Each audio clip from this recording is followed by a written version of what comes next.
కార్యక్రమానికి విచ్చేసినటువంటి మీడియా సోదరులకి అందరికీ పేరు పేరున నమస్కరిస్తూ ముఖ్యంగా ఎంతో మంచి కార్యక్రమము నిజంగా పెన్షన్ పంపిణీ కార్యక్రమము మరి గతంలో చూసుకుంటే మరి ఒకానొకప్పుడు 1వ తారీఖు వచ్చినా సరే మరి పెన్షన్లు వస్తాయా అప్పుడే వస్తాయా లేదా అన్న ఇది ఉండేది. కానీ ఇప్పుడు 1వ తారీఖు రాకన్నా ముందే మరి 30వ తారీఖునే పెన్షన్ పంపిణీ కార్యక్రమానికి మరి శ్రీకారం చుట్టినటువంటి కూటమి ప్రభుత్వానికి మనం అందరం కూడా రుణపడి ఉండాలి.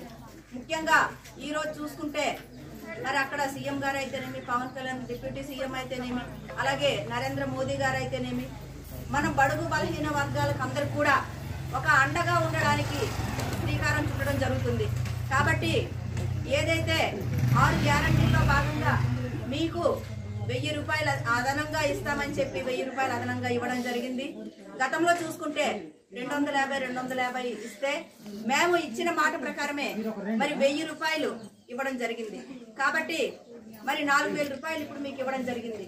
అలాగే ఏదైతే మీకు దీపం పథకం మరి ఏవైతే చెప్పామో హామీలు భాగంగానే దీపం పథకం కూడా అమలు చేశాం.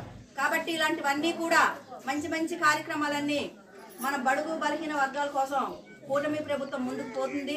అలాగే ఏవైతే మీకు హౌసింగ్ అని చెప్పారు, హౌసింగ్ కూడా మీరు ఎవరెవరైతే ఇల్లులు కట్టుకొని కానీ బిల్లులు రాకపోతే మీరు నాకు నిర్భయంగా చెప్పడానికి వీలుగా కల్పించినట్టు అందరినీ కూడా ఉద్యోగస్తులను కూడా మరి మీ గ్రామాల్లో పంపించడం జరిగింది.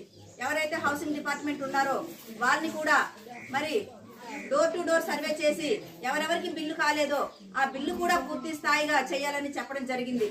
అలాగే కొత్తగా హౌసింగ్ కావాలన్నా సరే ఇవ్వడానికి సిద్ధంగా ఉందని చెప్పి ఈ సందర్భంగా తెలియజేస్తున్నాను.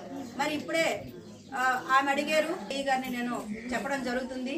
మీరు ఎవరెవరైతే ఇల్లు కట్టుకోవడానికి సిద్ధంగా ఉన్నారో మీరందరూ కూడా నాకు ఒక అప్లికేషన్ రూపంలో ఇస్తే అవి కూడా శాంక్షన్లో చేయడానికి సిద్ధంగా ఉన్నామని చెప్పి సందర్భంగా తెలియజేస్తున్నాను. అలాగే ఇక్కడ ఉన్నటువంటి రోడ్డు అడిగారు, రోడ్డు కూడా నేను పెట్టడం జరిగింది. స్కూల్ కోసం కూడా నేను ఇలా గెలిచిన వెంటనే మన ఎక్స్ సర్పంచ్ అయినటువంటి శాంత్ కుమార్ గారు రావడం జరిగింది నా దగ్గరికి. అది కూడా నేను అధికారులతో మాట్లాడడం జరిగింది.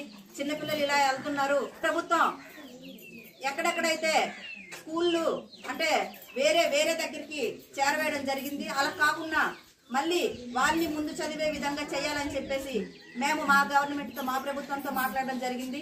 కాబట్టి అది కూడా మీకు త్వరలోనే మీరు ముందు ఎక్కడ చదివారో అక్కడే వస్తుందని మీకు నేను తెలియజేస్తున్నాను.